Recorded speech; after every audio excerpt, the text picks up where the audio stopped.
All right. Well, hello, everyone. Thank you so much for tuning into my on-demand session for the Untethered conference.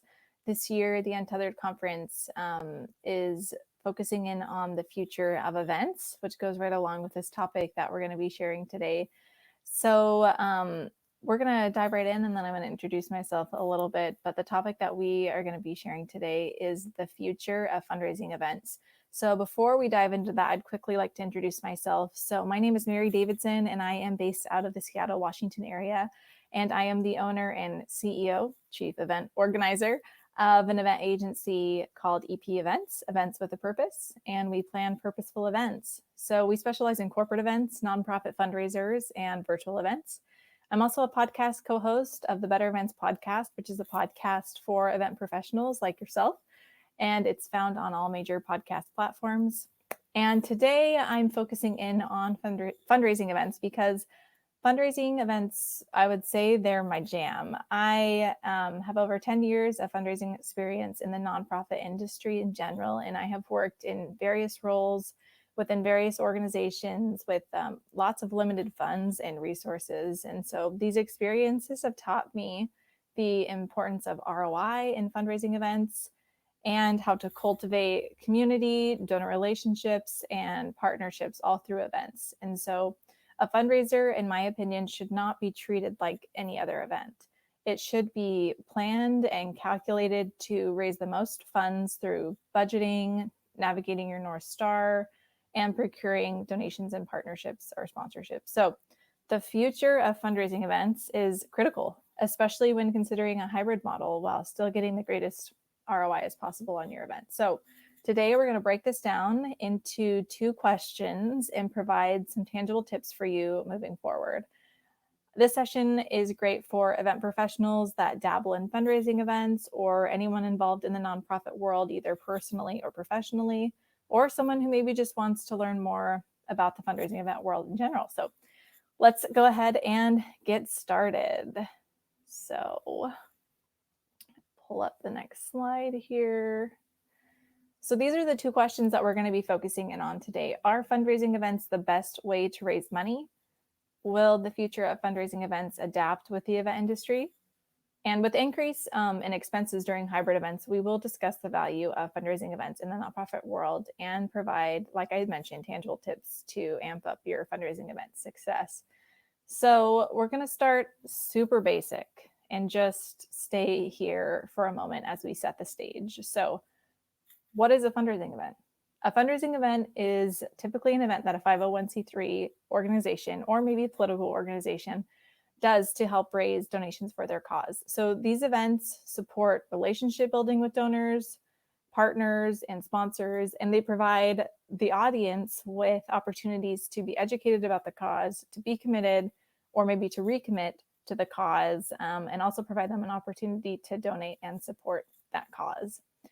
So in short, fundraising events are used to 1, attract new donors, 2, solicit donations, and or 3, cultivate already existing relationships. So before we think about the future of fundraising events, we should really look back at the past and look at history. So when you think of fundraising events in general, you might think of like churches or the Salvation Army around the holidays ringing their bell in front of grocery stores, or maybe the Scouts program and their wonderful cookies, like shout out to Thin Mints fans over there. Maybe elementary school students selling like wrapping paper or something like that. The Ice Bucket Challenge by ALS, that one was very popular. I could go on and on, but fundraising events historically, if we're looking back now, started in the early 1900s, really with the YMCA and March of Dimes, 2 organizations of which you're most likely very familiar with, and they're still doing fundraising events even today. So I'd like to deep dive into a quick little case study with the March of Dimes, and this is for the sake of the case study. I'm not representing March of Dimes personally in any way, but their first fundraising event was essentially an annual fund campaign to mail in dimes to, I believe actually it was the White House at the time, because that's how it began and that was the connection. And a radio talk show host partnered on this, and it was a super successful event, I would say. Then as television became more widespread, telethons began, And now fast forward all the way today, and they have the National March for Babies walk, as well as opportunities for each of their supporters to host any kind of their own event in their area. So they've really kind of passed that on to them. And so they went from a mail campaign to essentially peer-to-peer fundraising events. And another example of this kind of is the American Heart Association, which is another large organization that has been doing events for a long time. And I know that they've been doing events for a long time because I've done them. In fourth grade, my school did Jump Rope for Heart, which some of you might be familiar with. And so that's basically a jump rope fundraising campaign to get moving and keep your heart healthy for children. And so fast forward 15 years later for me, and I started working for the American Heart Association in a career type role for a period of time. Doing what? Jump Rope for Heart, ironically enough. But so this event had developed over time though. So it looked different than when I was in fourth grade to when I actually started implementing it years later. So now the American Heart Association, they do galas and walks and other types of fundraising events as well. And now currently in 2020 and 2021, they, for the most part, went virtual for their events for the most part. So why am I talking about this? We've seen fundraising events develop throughout history. So why not now? Why not now can they continue to adapt and innovate just as the rest of the event industry is doing? The COVID-19 pandemic forced the event industry to innovate quickly. And so the same innovation has had to happen for the fundraising event world as well. And I, for one, am grateful for this innovation. If you've been to a lot of fundraising galas, you know that they can be awesome and fun and glitzy, but they're also a very traditional type of fundraising event that usually attracts a traditional audience. So when this idea of millennial giving over the past few years has started to surface, I've seen fundraising events change to cater that audience. So what do millennials love more than anything? Technology. And trust me, I know because I'm one of them. And so virtual events are millennials' jam. And for the nonprofit organizations that I've worked with, virtual events have been a beacon of hope throughout this time. They've dove into this unfamiliar event territory and in many cases surpassed their donation goals, reached larger audiences, and had a greater ROI. So as we move forward, are fundraising events the best way to raise money? That was one of our questions we were going to talk about today. And even then, are virtual or hybrid events the best way to raise money? Well, it's all about your audience. So I like to say that there are two types of audiences for fundraising events. There are two types of fundraising events. There is a friend-raiser or a fundraiser. A fundraiser has a goal to raise funds, and a friend-raiser has a goal to, you guessed it, raise friends.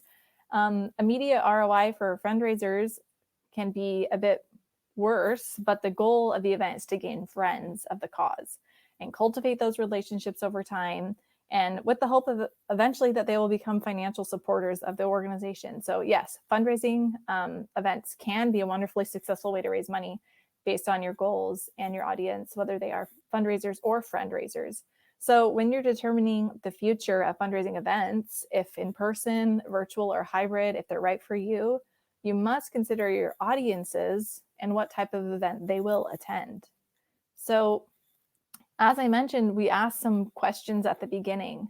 We asked if fundraising events were the best way to raise money, and they can be when you focus on innovation, ROI, and your audience. We asked, will the future of fundraising events adapt with the event industry? Well, they'll have to. Fundraising events have always been on the more traditional side, but technology and the ability to use technology to hold online auctions and accept virtual donations can grow our audiences in ways that we never could have previously. So I said that I would provide some tangible tips for you today. So here they are. If you're involved in an organization that has been waiting out the pandemic and has not gone virtual for their fundraising event, I urge you to try it, to go virtual and try it out. Going just virtual is going to set your audience up for future hybrid events if they're first used to that virtual component. And you're not going to know, just like as is life, you're not going to know if it works necessarily unless you try it for your organization, because they're so new. It's such a transition. If you're going to try it, now is the time, because people are still forgiving and gracious when it comes to technology in the virtual event world. But over time, that expectation is going to increase. So if you're going to try it, now is really a great time to try it. Another tip is that if you're going to try this out, be prepared to market it, which is just, like any other event. You need to educate your guests and get them to the event. This is especially important for virtual aspects of an event. Another tip is that how do you decide, if it's a virtual event? Well, ask your audience. Literally send them a survey. Supporters of your organization love to give their opinion. Trust me, we all know this. So you can ask them what type of event that they'd like to attend and see what they say. Something else is that you can refocus your ROI, refocus in on it. If it hasn't been of strong importance to you before, now is the time, because it's more important than ever, because hybrid events are expensive. They are, let's be real. So you need to analyze your potential for ROI for this type of event. One last tip I'm going to leave you with today is to attend other events, whether they're fundraisers or not, just to get ideas and stay innovative. So attending this conference was a great step. So congratulations. Raise is another great conference by One Cause, which is focused on fundraising events, or look into your local AFP chapter, which is Association of Fundraising Professionals. Once again, not associated with these necessarily in any way, but they're really good resources out there for those that are involved in the fundraising event world. So thank you so much for spending this time with me today. I'd love to share where you can find me. I have this contact info listed up here, so feel free to take a screenshot or pause the presentation to see.